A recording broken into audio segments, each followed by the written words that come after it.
Welcome to Burn the Boats, baby. I'm Sharise Parviz. Today I wanted to talk to you about, whether you're spinning your wheels stuck in a rut. Do you know what actually makes you happy? Do you know what brings you joy in your life? What makes you laugh? What brings you more fun and excitement? More peace, more love? Do you know? Or could you possibly just be spinning your wheels in a rut, thinking that what made you happy in the past still makes you happy now? Or if it doesn't, you think it should, so you're sticking with it. And how do you determine what makes you happy anyway? Maybe you don't even know. Well, these are the things we're going to talk about today. But first, I want to give you a little update. So I am entering, I think this is my second week. I'm not really keeping track of the days and dates. I think this is my second week of my at-home retreat. Things are going really well. I think the last time I chatted with you, I had told you that Little Miss Perfect came to visit me, and we had a little chat. Well, we worked things out. We sure did. And we spent a couple of hours, as I'd mentioned, on some of the projects that we wanted to work on, and then we called it a day. And actually, she hasn't visited again. We're not even anywhere complete on those projects. But I think I calmed her down. We worked it out. She's a little more secure, feeling a little more safe. And so we'll come back to it when the time is right, which isn't really right now. Right now, I'm just really trying to enjoy my time away while staying in with my at-home retreat. And I don't know if you can tell, but I can speak a lot better now. I'm still a little nasally, but man, it's really cleared up. I was sneezing all night long. I mean, this was like last week, eyes watering, all these, issues. And now it's like, I feel so much better. So I still have a little stuff coming up, some junk coming out of my throat.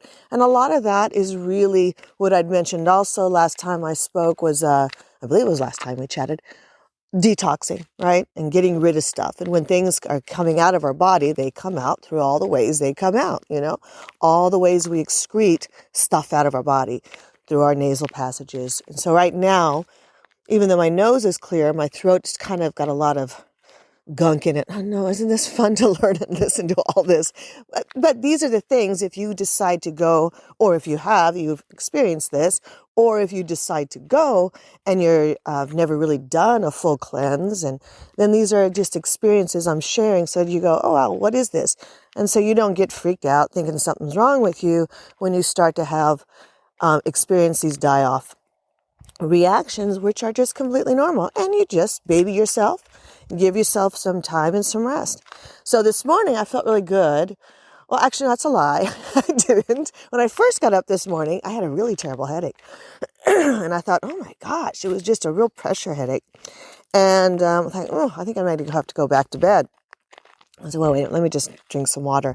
And lo and behold, I had 16 ounces of my lemon water, which I do every morning. And like within 5 minutes, my headache was gone. So I was just dehydrated. It's funny, the things you think about, you think that are, oh my gosh, what am I going to do? And then you go, it's the simplest things that solve the problem, right?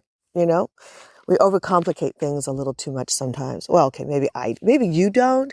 I tend to overcomplicate things and have to go, what's the simple answer here, Sharise? Because usually the simple answer, that's usually the correct one.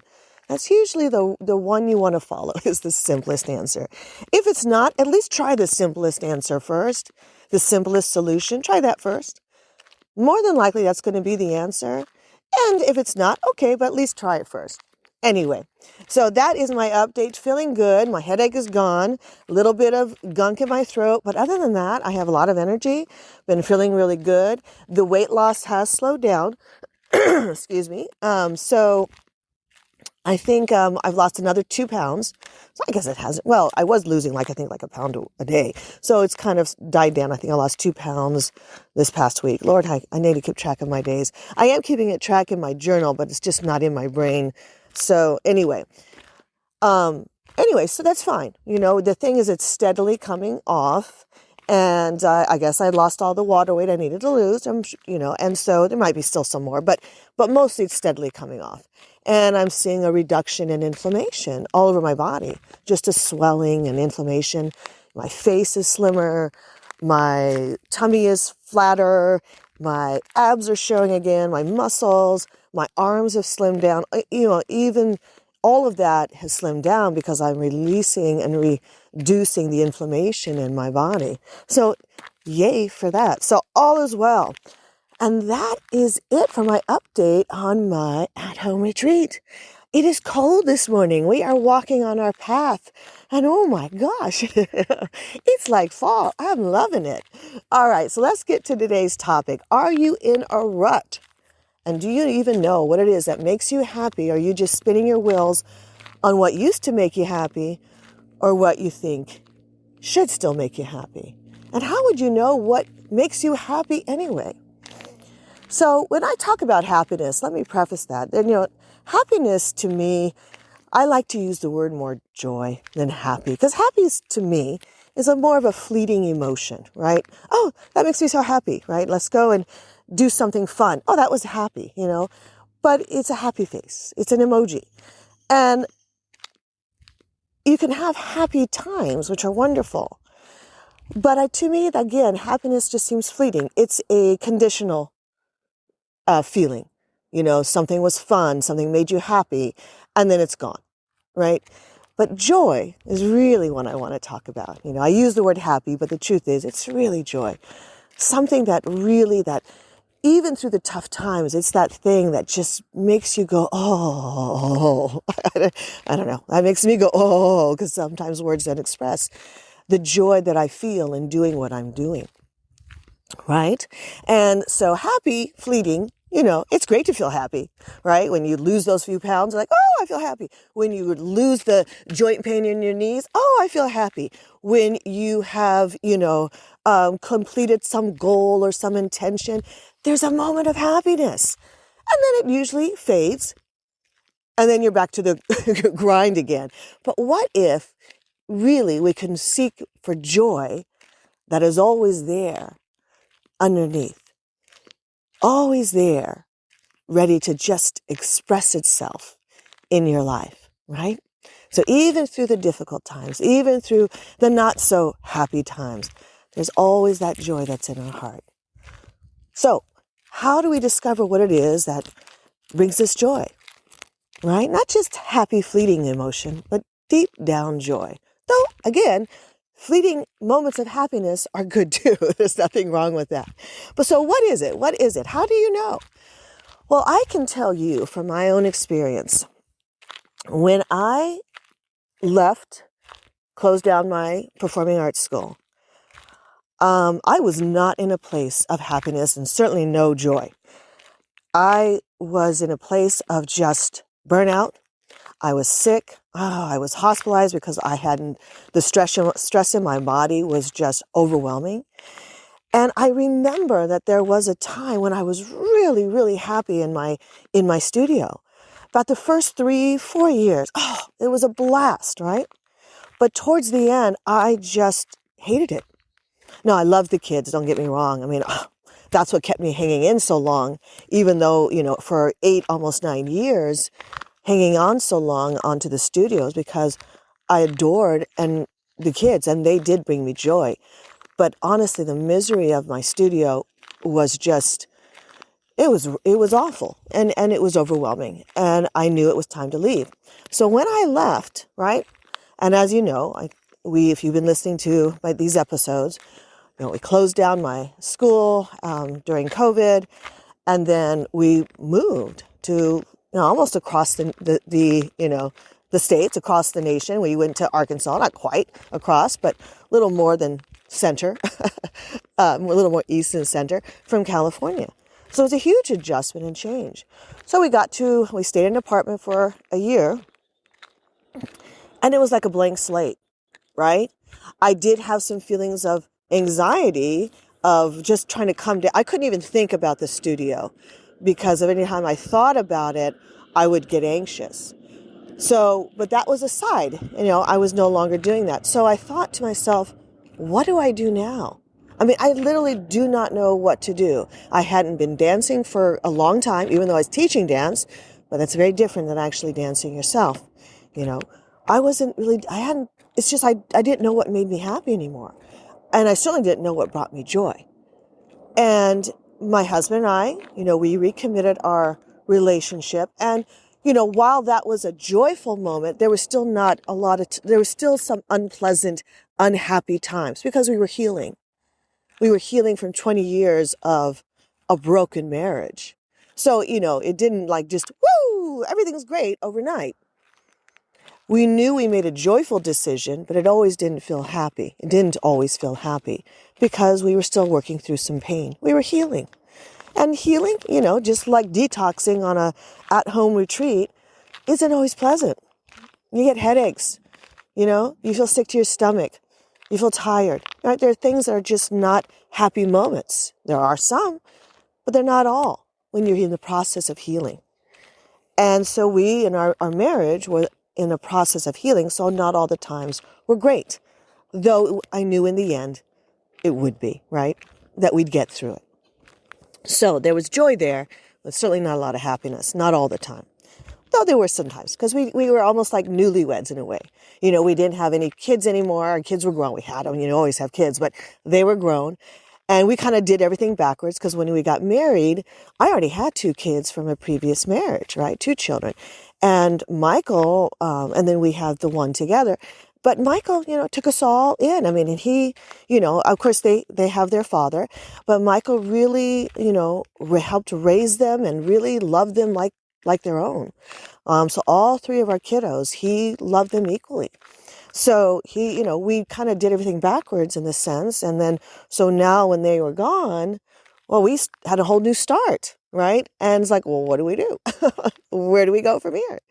So there was a lot of happy moments too, because we were kind of just discovering not only our new life together, but discovering each other and going on dates and doing like single, dating couples, what they do before kids, right? And hopefully, we didn't, but hopefully you will if you're in that condition. Let me just tell you, don't stop date nights. Make sure you go on date nights, okay? That's one thing that we didn't do. We didn't make time for our relationship, and it suffered for it, right? But that was then, this is now. So we get here to our new state, and everything's blank slate. Where do we start? I have no idea what I like. I have no idea what I enjoy. I have no idea what I want to do. And I don't mean do as a career. I mean, I wasn't even thinking that far down the road. I was not even thinking. I couldn't even think about that. Well, I'll talk about that another day. But I couldn't even think about what the future might look like. I just didn't know what it was that I wanted to do now. Like just in the moment, what really brought me joy. I had to discover myself again. And I thought, okay, well, how do I do this? Well, I'll tell you a couple of things that I did. The first thing I did is that even though it was very difficult for me to discover what it is that I like doing, what it is that made me happy, what it was that brings me joy and fun and laughter and silliness, I couldn't really figure that out right away. So I did the process of elimination. You remember that in school, right? What's the process of elimination? And sometimes it's a lot easier to find the things you don't like than what you do. But it's a great starting point. So I made a list. And I thought, what are the things I don't like? And I made a list on everything. The kind of food I didn't like, the kind of clothes I didn't like, the kind of music I didn't like, which I like all music, so that was kind of hard. But the kind of books I didn't like, the kind of everything. I mean, all the way down to the most mundane thing in my life to extraordinary things in my life. What is it that, that made a big impact in my life? What are the things I don't like? And I listed, what kind of flowers don't I like? I mean, anything. And really what I'm doing is I was building an awareness for myself. I was building an awareness to who I was and what it is I liked and didn't like. So we started with what I didn't like. I was getting to know myself. And I just made a list. And I just added to that list. Like I literally would put a piece of paper on the table, like on the kitchen counters where it was. And when something just kind of crossed my mind or I did something or came across something or I thought of something, I just jotted it down. What makes me unhappy, what I don't like list. And I just marked it all down. So I thought, well, okay, that's a starting point. So now I know what I don't like. All right. So now, what do I like? What does make me happy? So once I felt complete in that, and it took me a few days, if I remember correctly, to write all that down. It may take you not that long, but once you feel it, and you feel complete, you're like, yeah, I got it. And you don't have to give that list away. Keep it going. You can still keep it on the side because other things may come up.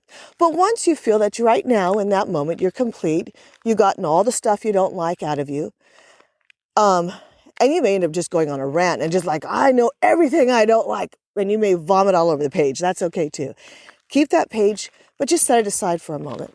Okay, get all of that out of you and set it aside. And then make a new page. What does make me happy? And then maybe I still don't know. That's okay. So here's what you do. You just start to observe yourself during the day. And when something that you like, that you do, or something that you hear, or something that you experience puts a smile on your face, makes you laugh. You think, oh, this is fun. I like this. Write it down. That's your happy list, your joy list, right? And you do that throughout the day. Just go through your day on a regular day and just start jotting down the things that you enjoy. As you enjoy them, ask yourself, did I like doing that? Or did I not like doing that? Which list does it need to go on? And if you like doing it, put it down on your like list, right? So I guess you could have a dislike list and a like list, okay? So as you're doing that, and again, keep those lists going. And you can keep those lists going indefinitely just to become more aware as you experience more things and bring more awareness up. You can just continue those lists. Oh, I'm getting out of breath. It was a big, strong, fast walk. So you get that list down and you look at it and look at your likes list. And you look at it and you think, well, what? You could even go deeper. What about this made me like it? What about it? What did it give me? Did it give me a sense of freedom? Did it give me a sense of joy or laughter or silliness? Did I feel like myself in this? Did I feel close to someone? Right? Was it a walk with a friend? Was it a hug? What was it that what did it give me? Right? Now, how can I add more of that into my life? So once you've figured out your dislikes, and you don't have to start there. If you could go with your likes, go there. Either way. You could have your dislike list and your like list. Once you have your like list, ask yourself, what about it did you like? What did it give you? How did it make you feel? Right? And then once you have that, ask yourself, now, how can I add this more into my life? Now, let's jump a bit and make this even deeper. Because you could say, well, I like drinking. I like alcohol. I don't know if I want to add more alcohol in my life, really. I mean, it's fun. I have happy, it brings me some joy in the moment. Or maybe, I really like that chocolate cake. Or, I really like smoking that cigarette, whatever it is, right? So there are some things that you may like, but you really know you don't want more of it in your life. How do you determine that? Okay, so let's go back. Let's recap. We got our dislike list. We have our like list. In our like list, we've said what it is about it that you liked about it. Okay? How can you add more of that in your life? Then you could take that like list and go, well, what are these things that I know, even though I like them, I know they're not good for me? Well, then what we need to do is find out, again, you asked yourself, what is it about these things on the list? What do they give you? Does smoking a cigarette give you a sense of, I'm not saying you do, I'm just saying if that's an example, does that give you a sense of comfort and relaxation? Maybe it's a sense of connection to yourself and some time away. So really, it's not the cigarette that's giving you joy and happiness. It's the time away. It's the time to rest. It's a time to sit. Whatever it gives you. Once you realize and determine what it is that thing gives you, then you can look for something that can substitute for the cigarette or the chocolate cake or the glass of wine or whatever it is, okay? If that is something you want to remove from your life. Now, here are a couple of things that you can ask yourself when determining whether something you like is a good vehicle. I'm going to call it a vehicle, something that you enjoy doing that brings you a sense of happiness or joy, is a thing that you really want to continue, or if you need to find a substitute. There are questions to ask yourself. Is what I'm doing good for me? Does it feel good? Do I know it's good for me? Second question, is what I'm doing good for others? Be it your family, your friends, your people that you're close to, the people that matter to you, your circle, your smaller, tighter, intimate circle of influence, your spouse, obviously, right? And then third, does it serve the greater good? Does doing this thing that brings me some comfort, some happiness, does it serve the greater good? And whatever that greater good is to you.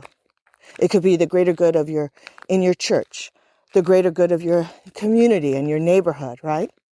So, does it serve me? Does it feel good? And is it good for me? Second question, does it serve others, your immediate others around you? And third, does it serve the greater good? And again, that's whatever your greater good is to you. Now, here is something to consider. Many things that are good for us don't feel good in the moment. And they just don't, right? For instance, let's say I want to get out of debt. Okay, maybe that's something, right? What makes me happy? Being debt free. That brings a lot of joy. Okay, not having, anybody to owe, no credit card payments, all that brings me a lot of joy, right? So, but cutting my expenses, cutting up my credit cards, cutting my expenses, right? That stuff doesn't feel good in the immediate. So when you ask yourself, does this feel good? Is this good for me? Well, you may say, it doesn't really feel good, but is it good for me? Well, yeah, actually it is. It will be in the future. It'll be very good for me, right? It's good for me now because I'm taking back control over my life, and it's going to feel good in the future and be good for me in the future. So not all things that will bring us happiness and joy is immediate gratification. Sometimes it's delayed. But if you know, yeah, it's delayed, but boy, it's going to feel better than what I have right now, then that's how you know it's the right thing to do, right, for you. That's what's going to bring you the most joy. So it may not be immediate satisfaction, immediate pleasure, but you know it will be in the future. Then, is it good for others? How will others benefit from the decision you make, right? If you say, I'm happy, I want to have joy, and one thing that brings me happiness and joy is, watching a comedy. Okay. Does that feel good? Yeah, it feels good. Is that good for you? Yeah, because it makes me feel happy. It takes my stress away. Great. How does it serve others? Well, when I have joy and I'm light and I have the stress lifted off of me, I'm a better mom. I'm a better wife. I'm a better spouse. I'm a better everything. I can approach my life with smile and friendliness. When I see people on the street, like if I go into the coffee shop or the grocery store and I have that lightness in my heart, well, I can pass that lightness on. I can pass that kindness, that joy, and that fun on. Great. So it's good for others. And it sounds like it's also for the greater good. Because when you are not only affecting your family by being fun and joyful, but you're also affecting others. So even a silly comedy show that you may watch can make you happy and give you joy because it serves you, it serves others, and it serves the greater good. So when you have those things in place, then guess what? You're on the road to finding what makes you happy. You're on the road of what brings you joy, and you can get out of the rut. Now, let's say there's things that you don't like doing, but you have a responsibility to do them. So the next question is, so you've got your like list, you got your dislike list, You found out in your like list what it is that you like and what does it give you, right? Comfort, peace, joy, laughter, whatever, makes you feel good, makes you feel free, puts you in a state of flow, right? Maybe you like to dance. I like to dance. It puts me in a state of flow. Maybe you like music or art, whatever. What does it give you that you like, right? What do you want more of? How can you bring more of that into your life? And if there are things that you know that bring you that immediate happiness, that immediate gratification, but aren't good for you, ask yourself those questions, right? Is it good for me? Does it feel good? And is it good for me? Is it good for others? And does it serve the greater good? If what you're doing doesn't, find a substitute. Something that provides for you that same level of comfort or whatever that you get, whatever the reward that you get from doing the thing that isn't so good for you. I think that you follow along with that, right? Now that could take time, and that's okay, right? Again, this is all about self-awareness and coming into your own and figuring yourself out. So, but what if you have things on your list, on your do not like list, you can't just give them away, right? Then you ask yourself, all right, so there are some things I can't just walk away, right? Because maybe it's your family. You love your family. They bring you joy, but boy, it's not always happy times, right? So how can you, or your job, right? I'll give you a personal experience in just a minute. But whatever that is, that that you still, it's a responsibility you have, but you really don't enjoy it. So what can you do? Well, take something from that like list and add to something you don't like. So here's an example. When we had a dog, our little doggy, we had a little Shih Tzu yapper dog when we came out here to Arkansas. And we got it later on after our beautiful Great Dane passed. We got this little one. And she was she was a saint. We saved her, right? She was a humane society, and she was pretty damaged. Poor baby. She was really abused, and she never quite got over it. She still had a lot of anxiety, and even though we tried. But anyway, towards the end, she was pretty old when we put her down, because she couldn't see anymore, she couldn't hear anymore, she couldn't hold her bladder in anymore, and she just wasn't in a good shape. So we felt the most merciful thing to do was put her down. So we did. But anyway, when I had her, I used to just hate taking her for walks. Okay. Right? I just hated it, right? This is before now I have my property and I love walking now, and now I walk my cat, not my dog. But I used to just have to get up and put the leash on, and she never liked the leash, so it was kind of a little bit of a battle because she would yap at me and snap at me. I'm like, no, we need to go for a walk, baby, and then I take her for a walk. She'd enjoy the walk, but it was just like, it was a struggle, okay? Until, again, we talk about simple solutions. I went to my like list and I went, well, what do I like? What can I add here? Well, I love listening to audiobooks. I love listening to podcasts, right? Like you're doing right now. I went, oh, okay. I feel pretty stupid saying this because you probably already know the answer. Duh, Sharise, why don't you just listen to a podcast on your walk?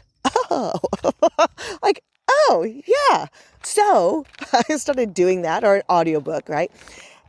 Or even music, because I love music. Music was my savior growing up, and music's that's what drives me is music. But whatever it was, podcast, audiobook, or some music, now that time of walking my dog, that was enjoyable now. I looked forward to it. You got to go for a walk now? Julia, got to go for a walk. Come on, let's get up. Let's go for a walk. I need to get out of the house and go listen to something. You're right. Now it became fun. Now it became a happy time for me. So if for you find something that you want to do, down deep, it is something you want to do, but a lot of times it's just not happy. I mean, there's a lot of things in life we love doing, but we don't always love every minute of it.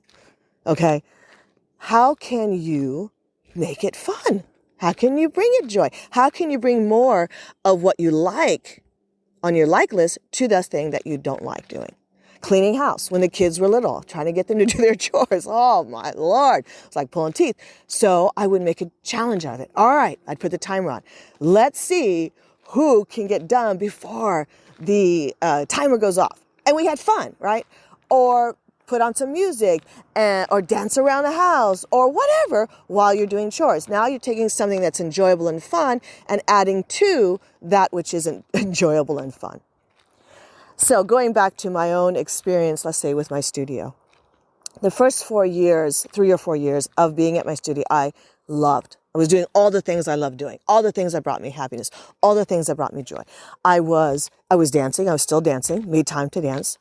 I was creating, right? Whether it was choreography or it was my classes, I was teaching and I was uplifting kids and I was seeing their confidence. I mean, some of these kids would come in so shy and I would see their confidence levels just rise. And I had so much joy doing that.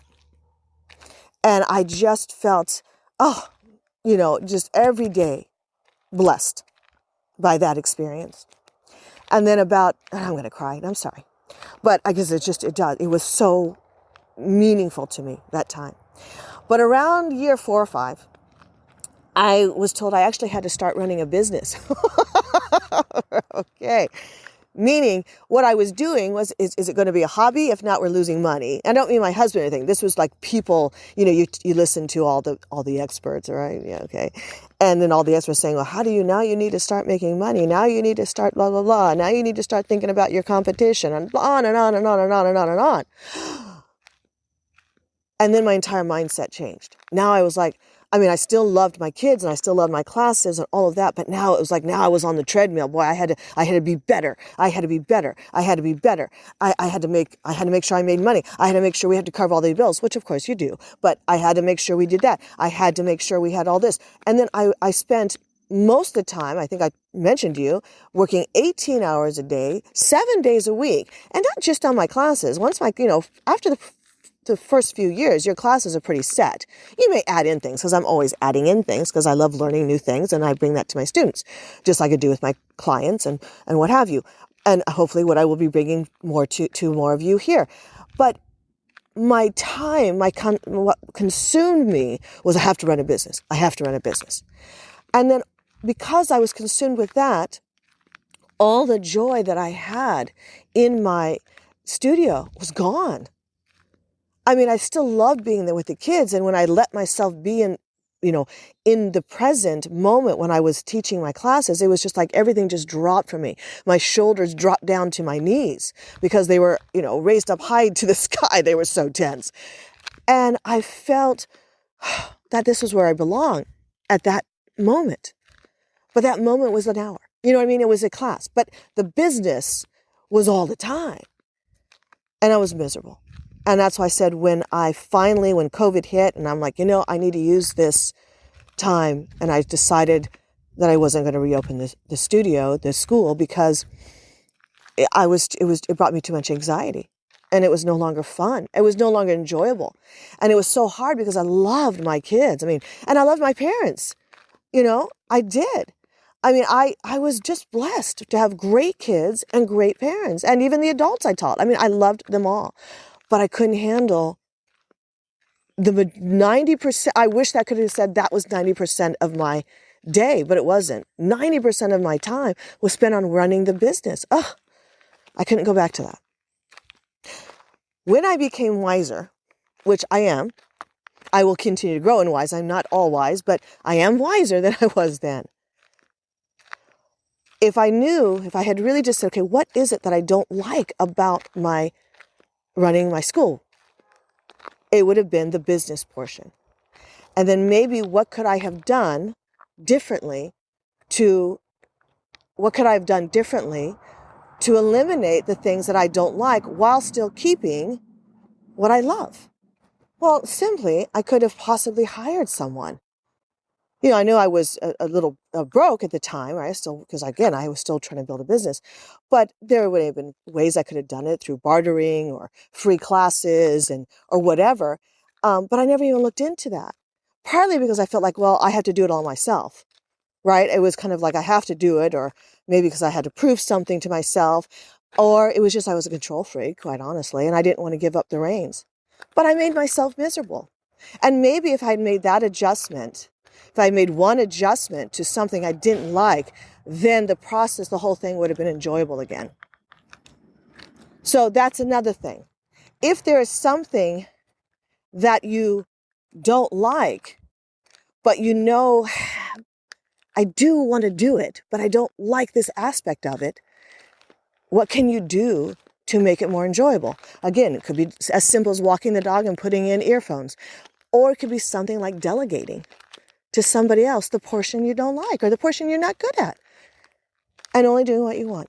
I gave you a lot of stuff to think about. Hopefully it all made sense.